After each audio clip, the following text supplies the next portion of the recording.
right. Welcome, everybody. Welcome back, everybody. Tonight's topic's on mental health. I shouldn't say mental health, more brain health and good cognitive function. And I'm really excited about tonight. Tonight's going to be very raw and very real because it's a very real topic for me. I think you're going to see maybe some emotion from me and some passion and frustration.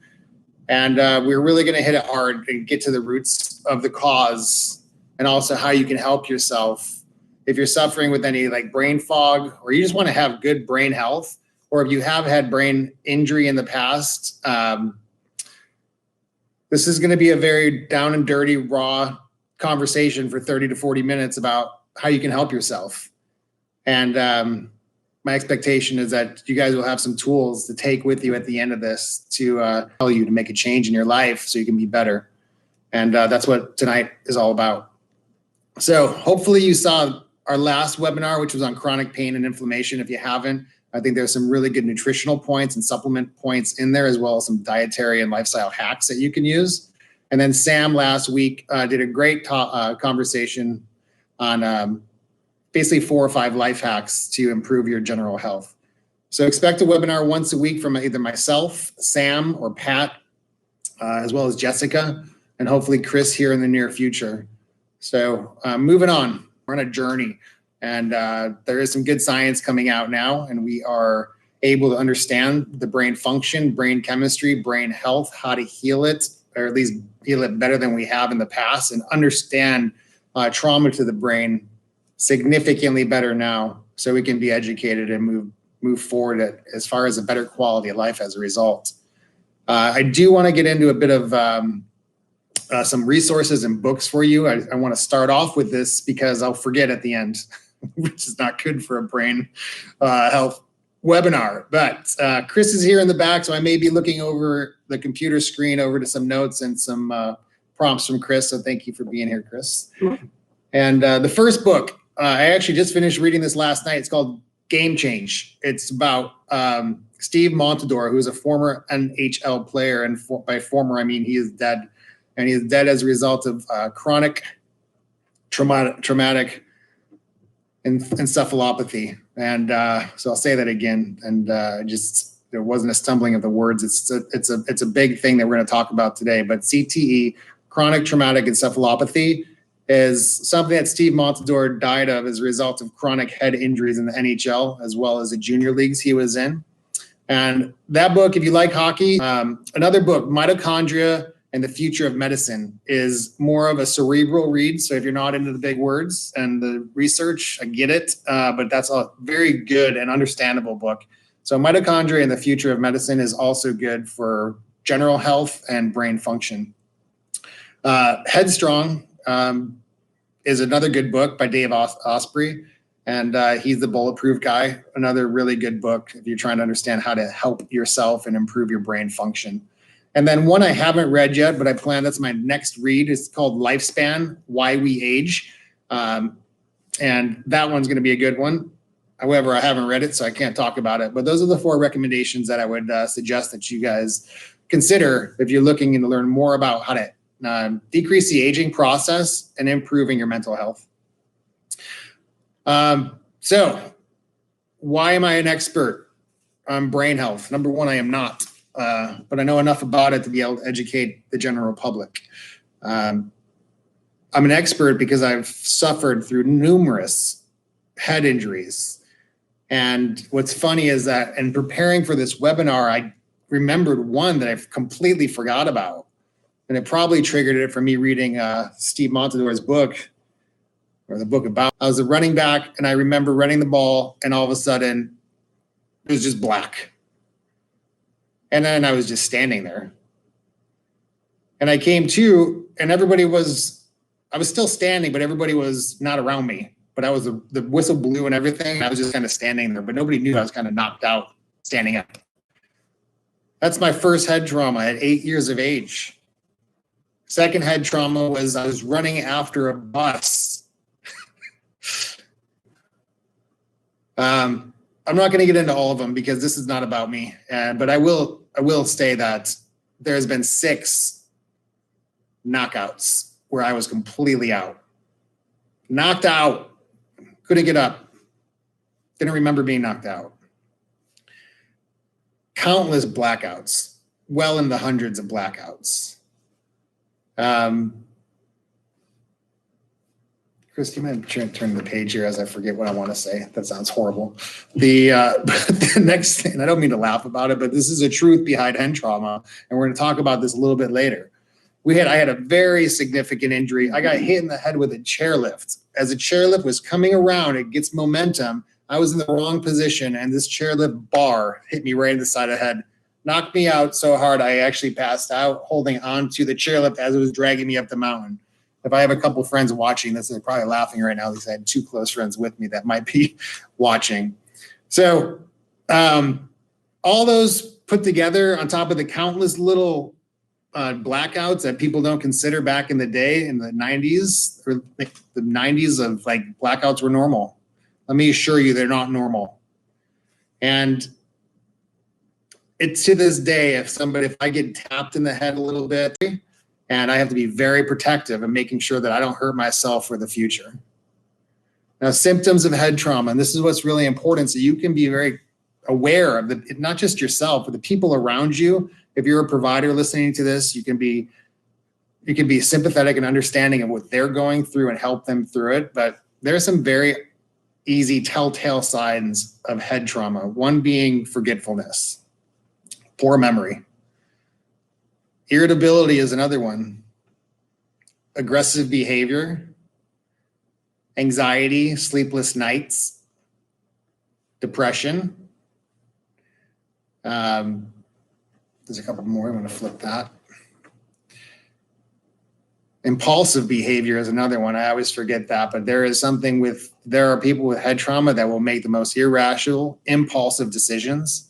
And that is, and when it comes out of the blue, start looking into upstairs, because it's coming from somewhere. If they were rational at one point and now they're making these impulsive decisions, big purchases, big moves, whatever it may be, and it doesn't make logical sense, ask yourself, is this person suffering from something upstairs? Suicidal, certainly a big part of head trauma, and we're going to talk about CTE here shortly.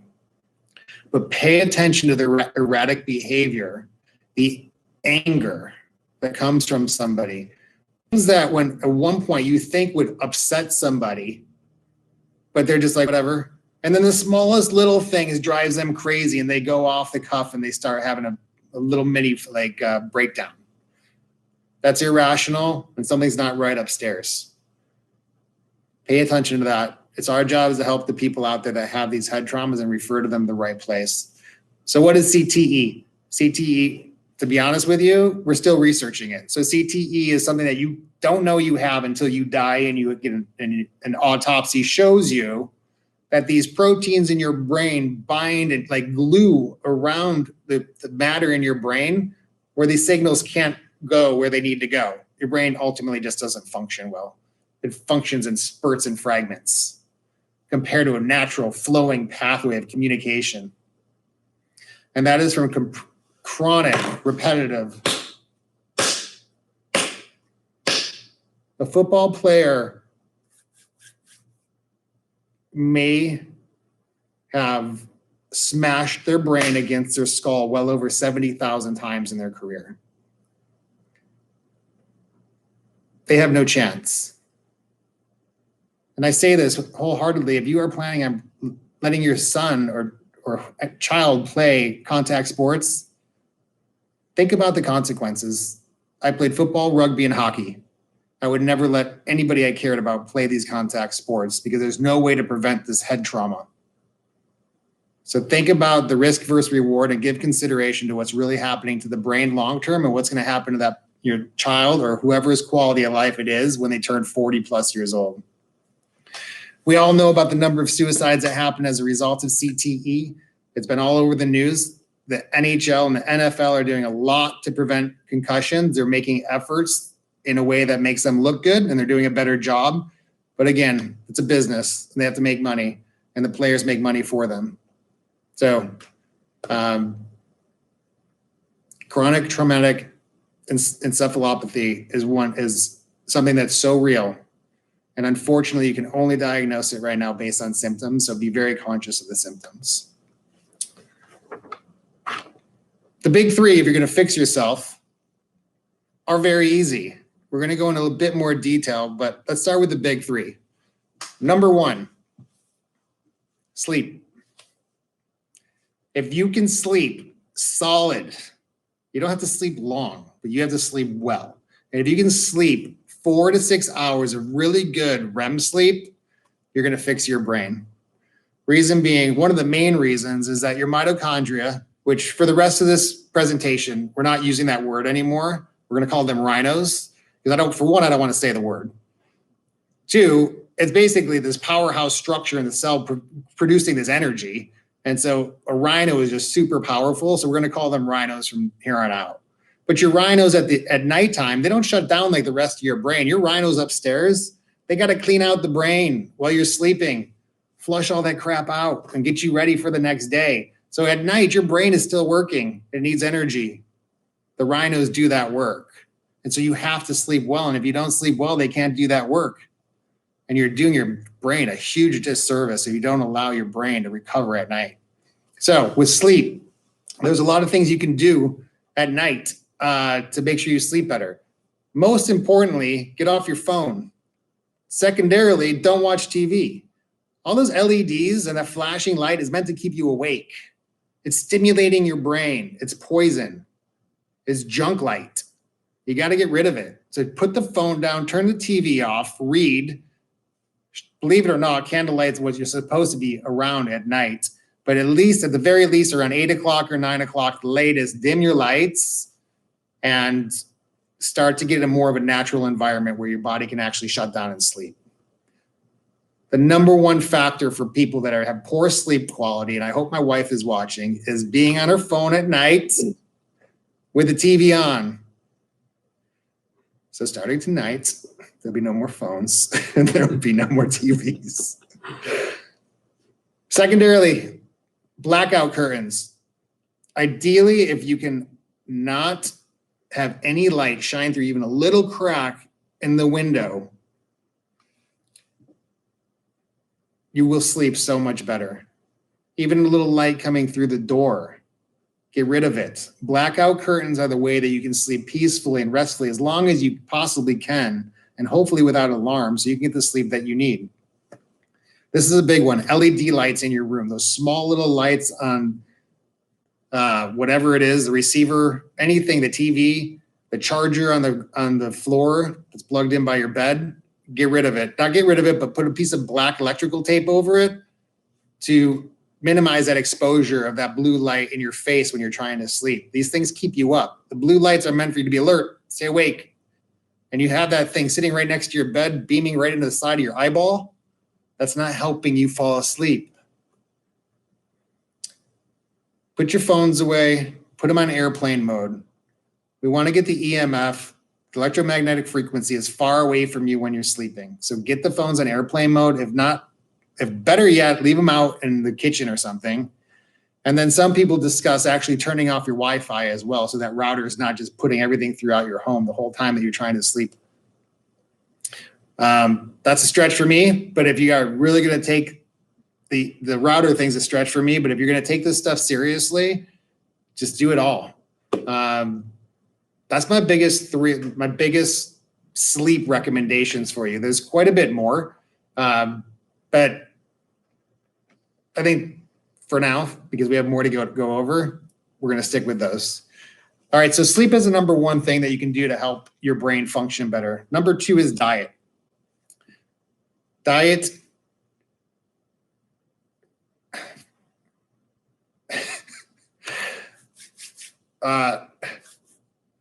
Promise Jamie I wouldn't swear, but diet is you cannot eat barbecue food, fried food, and think that your brain is going to function well. So if you're complaining about brain fog, mental health, and you want to be healthy, and you're sitting there eating sugar on meat on a grill, you're creating something called AGEs, and those AGEs attack your brain and the proteins in your brain, and certainly have an effect on your mitochondria or the rhinos, where your brain no longer functions the way in which it should. Stop eating fried food. Barbecue every now and again, okay, I get it. Avoid charring the meat. Low cooked meat is best, but grilling or anything with sugar, which is barbecue sauce on a grill, is going to be really bad for your brain health. A lot of good fats are necessary.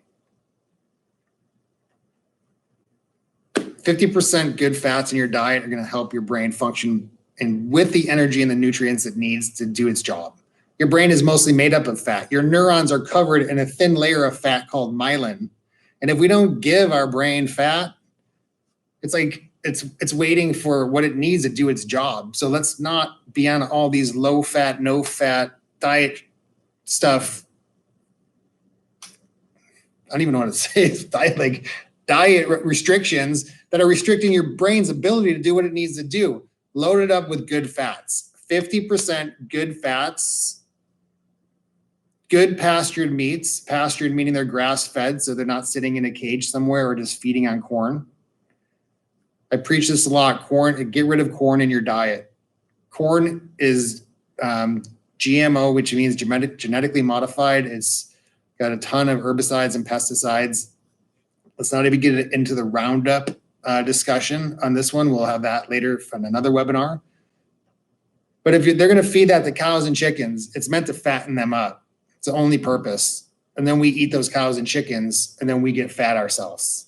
And we get very poor nourishment. So make sure your meat's pastured, and make sure, which ultimately means grass-fed. And then lots and lots of good vegetables. In our wellness program, we have people eating 9 servings of vegetables per day. That's both breakfast, lunch, and dinner. And you're going to have basically one serving is a handful of vegetables. So it's not that much. So you can eat 2 of those for breakfast.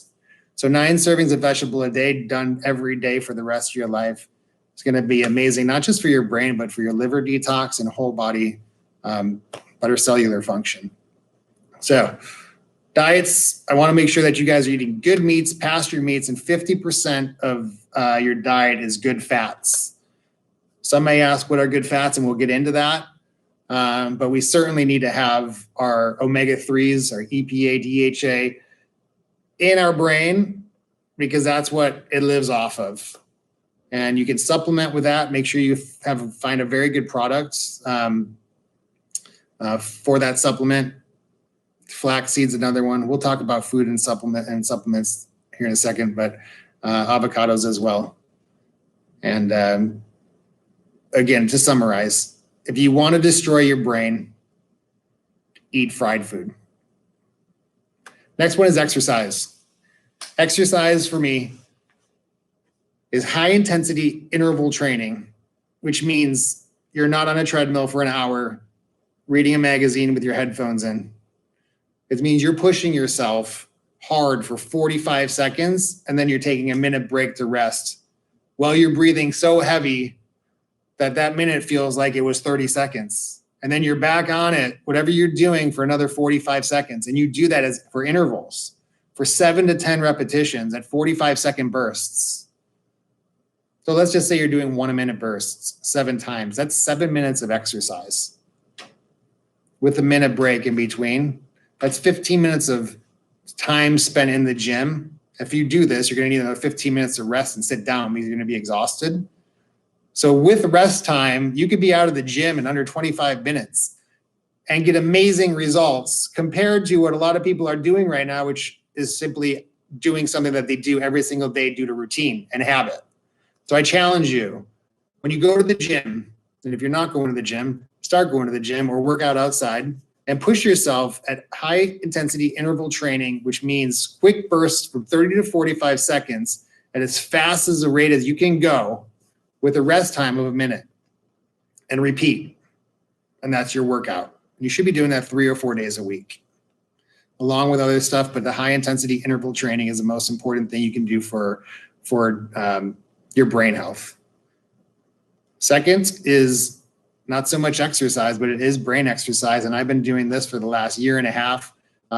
Luminosity. Luminosity is a program you can get on your phone. They're brain games, and these games are actually quite fun and challenging. It gets to a point where you tap out and it's like, God, I can't get past this phase, but you know you can, and you keep trying.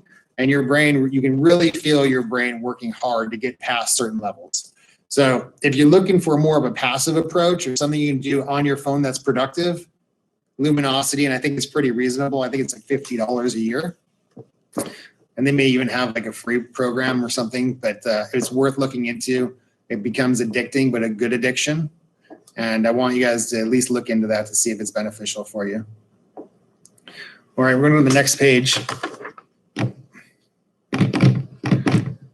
I wanted to have a discussion about my routine. And since we discussed, not just, we talked about my trauma, my conditions. It's not a condition. We talked about my issue with the trauma in the past. And I do have some of the symptoms that I expressed. And the people close to me can actually see some of these changes. And it's a situation where it's sometimes hard for you to see somebody close to you actually go through some of these changes. I have a twin brother, and my twin brother and I are extremely close, and we've also had a lot of conflict in our lives as far as being competitive with one another. I've seen him in rugby get knocked out cold and then go to the wrong side of the field to be with the wrong team and then be put back right into the game no more than 5 minutes after he was knocked out. I've also seen some changes in his personality and how he functions, and I'm sure he sees the same with me. So when you see this in loved ones, it's really important to understand what habits you can do to help yourself or help others get better. And I bring this up because if you don't have chronic or CTE or previous head trauma, you can still do these things and get the gains and benefits of brain health from them. So it's not like you have to have head trauma to benefit from some of the things I'm about to show you and tell you. First thing I do when I wake up is I do a lemon drink, which is a full squeezed lemon with pink Himalayan sea salt, about 6 ounces of room temperature water, and I slam it for 3 reasons. One being pH balancing for my body. It's on an empty stomach, so this acid and minerals go in my body and starts balancing everything out. It feels amazing. My brain automatically lights up. I'll never not do that because of the rush I get the minute I do it. It's also great for antioxidants and anti-inflammatories. Second thing I do is I jump right into a cold pool. And if I don't have a cold pool, I go into my cold tub. Currently, my pool is around 47 degrees, and I stay in it for 5 minutes. For me personally, 5 to 6 minutes is my good time. Anything over 6 minutes, I feel fatigued in the middle of the day. So I know that's my baseline. But I go right up to the base of the skull, and then I'll try to hold my breath with my head underwater for about 1.5 minutes or so. And obviously, I want to take care of my brain, so I want my brain and my trigeminal nerve cold. So if you're going to get in, do it right and get all the way in. It only sucks for 2 minutes, and it's amazing after that. It'll become an addiction for you. And when you get out of a cold tub or a cold pool that's 45 degrees, number one, the neurotransmitters in your brain that are sluggish, that aren't doing much, that brain chemistry, that's gone. And a new flush of neurotransmitters comes into the brain and says, let's go. It's time. There's no foggy feeling. There's no sluggishness. It's like, I'm going to take on this day because nothing is going to suck more today than that. And that's what's amazing about being in a cold plunge. As much as it sucks, the effects are so amazing afterwards that I could never consider not doing it for the rest of my life. It's made a huge impact on how my brain functions, and it'll be my forever. I go inside.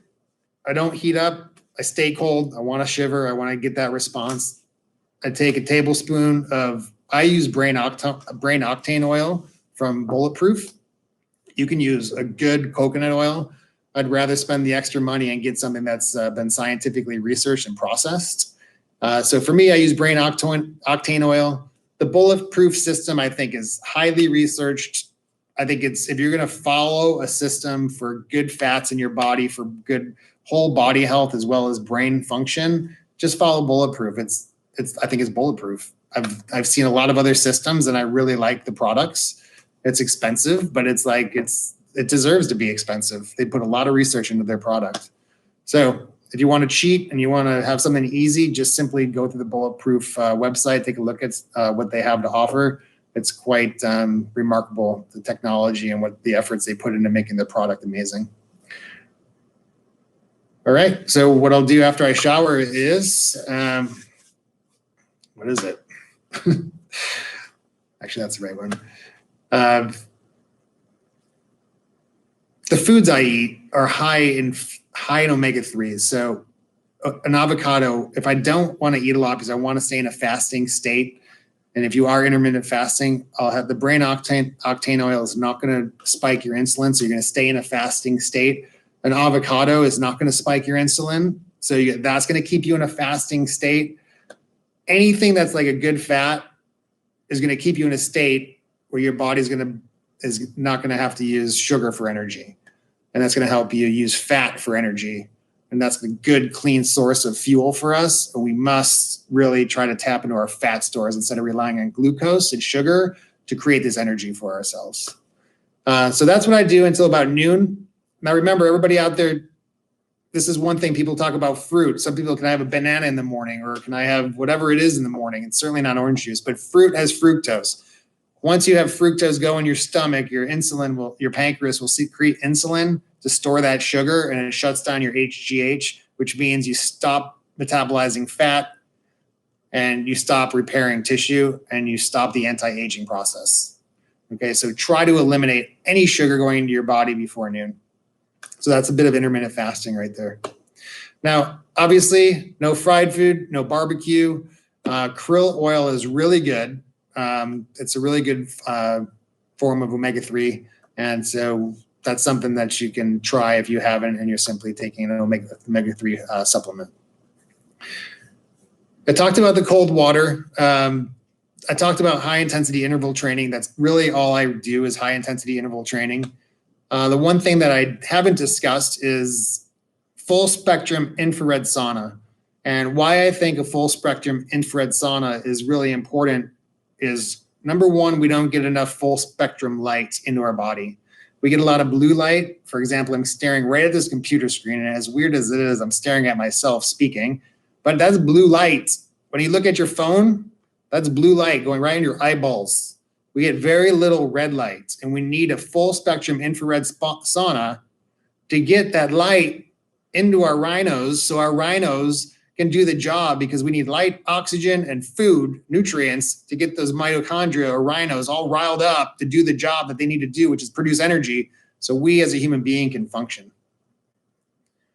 It's extremely important to be in a full spectrum infrared sauna, maybe 2 or 3 times a week, and they're actually not that unreasonably priced to have at your home. So that is one part of an infrared sauna. The second part is it's a great way to detox from heavy metals. Heavy metals in our body that stay in our body will stay up here. And heavy metals up here is a degenerative process for our brain that's not going to lead to anything good long-term into our 60s. So we all know the bad words of the degenerative conditions that nobody wants or wants to see a family member get. I was under the unfortunate situation and relationship with my grandmother who had Alzheimer's, and that is not something you want to see anybody go through. And we need to eliminate as much metal out of our body as possible. And it's impossible to get all the metal out of our body because of how much metal we are exposed to. But if we don't do our due diligence to detox ourselves from metals, it's our fault. So infrared sauna will take toxins out of the fat cells by sweating through our skin and deposit these toxins on our skin. So sit in a sauna, specifically infrared, sweat the toxins out, but immediately when you get out of the sauna, go take a cold shower to rinse those toxins off of your body. That's one of my most favorite tools to detox outside of nutrition and detox supplements. Again, for me, myself, sleep, super important. Luminosity, I really like as well. If you have somebody that you're sleeping with, I am not in this category, thank God.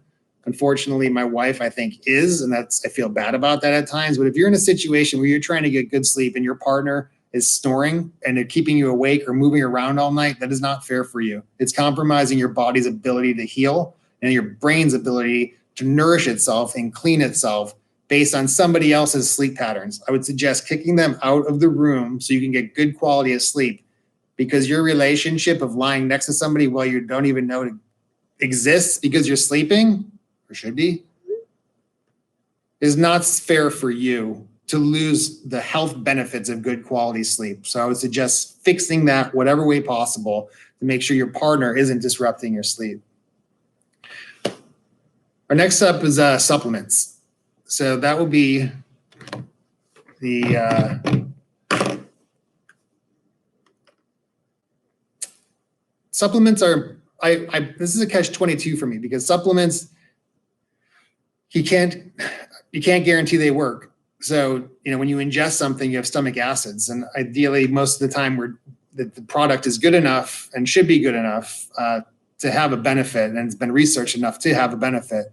But it's not my specialty. I don't preach supplements. I do have a nutritionist I refer to. So if you're interested in learning more about the nutritional aspect and supplements that should go along with your diet, I'm happy to refer that out if it goes beyond our wellness program. But we're going to go through a list that I like and that I use. So caffeine is number one. Caffeine is a stimulant to the brain, and it gets the brain working and the neurons firing. It also has polyphenols, and polyphenols are really good for our rhinos to work really, really well. And coffee has a ton of really good polyphenols in it. This is straight from Bulletproof, so I'm ripping this off of Dave Asprey, but you have to make sure that your coffee isn't moldy. And apparently there's so much mold in almost all coffee, which is why I buy Bulletproof coffee, because it's guaranteed not to have any mold in the coffee. But if you want to destroy your rhinos, eat some mold or ingest mold in some way, or inhale mold, or be around mold. The reason why mold is so horrible for you is that billions of years before mammals were ever on this earth, there was a battle. And there's a battle between mold and bacteria. And they hated one another. They still do. The problem is that our mitochondria, or our rhinos, are actually bacteria. And mold that comes in from our house or our foods or whatever it is will come in there and destroy our mitochondria. So we got to keep mold out of our system. It's been a never-ending battle since the earth has been earth. Mold and bacteria. Antibiotics are mold to go in and kill bacteria. Make sure you look around your house, make sure your house is mold-free, make sure your food is mold-free, and make sure you buy food that is known to be mold-free. And in wine and coffee and beer, there's a lot of mold in all those products. CoQ10, glutathione, ALA, alpha-lipoic acid. All three really good antioxidants. So, as I have Sam emailing me right now, sorry. The glutathione is the most powerful antioxidant we have in our body, but ALA is a precursor to it. So you can take ALA to assist with glutathione, but CoQ10 has been forever known to be a great hack and good supplement for mental health. Other ones are folinic acid with B12, not to be confused with folic acid. And why exactly, I can't tell you. That's not part of this webinar, but just research it. Why you would want folinic acid with B12 compared to just taking folic acid. But there's a reason behind it, so source that. Vitamin D3 is really important, and then NAD is important as well. So NAD is not new, but people are now kind of taking it more than they did before. I believe it's called nicotinamide adenine dinucleotide. I can't believe I did that. Well done. And that wasn't even written down. But NAD is really good for the brain. And that's something that I've been having trouble finding in some of the health food stores, but something that a lot of people are taking for mental health. Next thing is going to be food. Let's talk about the foods that you should be eating. I'm going to try to go off memory here. Avocado, blueberries, turmeric, rosemary, dark chocolate, salmon, broccoli, beets, and walnut. Okay, we all know salmon is high in omega-3 fatty acids. Broccoli is a cruciferous vegetable, also very good for the liver. Walnuts are great for mental health. They've always been known to be. And Chris actually told me today they even look like brains, which I never realized. Coconut oil, which is basically brain octane oil, also very good. And then we know avocado is great. And then you have dark chocolate and coffee for your polyphenols. So those are really good at least 10 food choices you can have for good mental health and brain health. I want to talk a bit about the inflamed brain. We have about 5 minutes or so left, and I want to make sure that we all understand what happens with inflammation. I spoke about this 2 weeks in our last webinar, but with inflammation, it's an autoimmune response. When you smash your head into somebody, regardless of wearing a helmet or not, and you feel that brain smack against the inner part of your skull, and you black out, now your body says, I have an injury. And as a result of an injury, your autoimmune system says, I need to fix this. It's the same thing as if I sprain my ankle. My immune system would send inflammatory cells to my ankle to fix it. When it's fixed, that shuts down, and then you're better. When you bash your head into the glass in a hockey rink and you black out, or you're a fullback and you bash your head into a linebacker, that's an injury. Your immune system says, fix that, and you have inflammation in your brain now. That's good that it's fixing the brain, but if inflammation stays or the brain isn't fixed and we're chronically trying to fix it with inflammation, or we're chronically injuring ourselves game after game after game or multiple times a game, you have chronic inflammation and damage in your brain.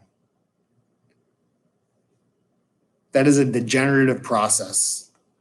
A degenerative process can mean dementia, Parkinson's, Alzheimer's, and now what we call CTE.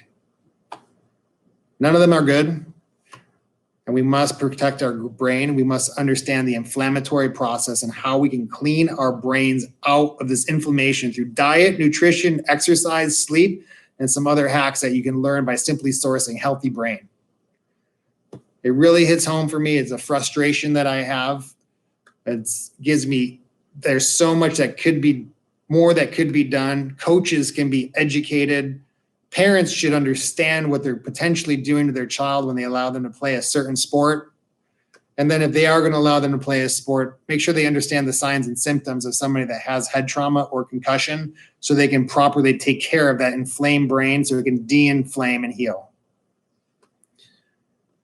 The next thing we're going to talk about are the rhinos. The only thing I'm going to talk about with these rhinos, because you can source mitochondria and get a ton of information.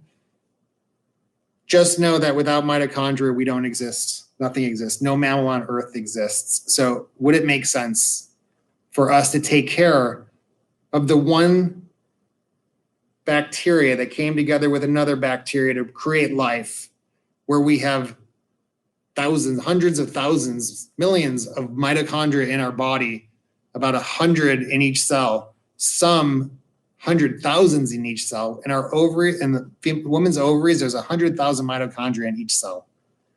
Second to that is your brain, and then your eyes, and then your heart. So if you're thinking about being healthy, would it not be smart to simply take care of the building block and the powerhouse of what makes us us?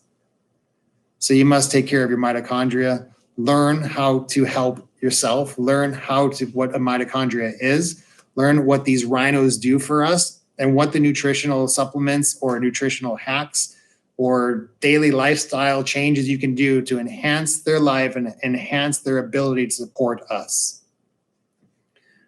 And moving forward, right through here, your frontal lobe. extends back a bit and right about to the ears. In contact sports, that's a battering ram. Your frontal lobe is who you are as a human. It's your personality. It's what you are. It's who people see in you. It's your energy. It's your expression on earth. It's what you think of yourself. And when you damage it, you change. And when you damage it, people don't know who you are. And you start to lose yourself. And you have to really recognize when that starts happening to you if you're suffering with it. Because if you've been involved with contact sports, you're in a position where you have damaged something that you've created, your personality, and now it has been altered, where you now have to adapt to this new human being that you don't know. So take it personally, accept the responsibility that what has happened in the past is the past. And there are things you can do to help yourself with awareness to move yourself forward for a great quality of life, not just for yourself, but for others around you.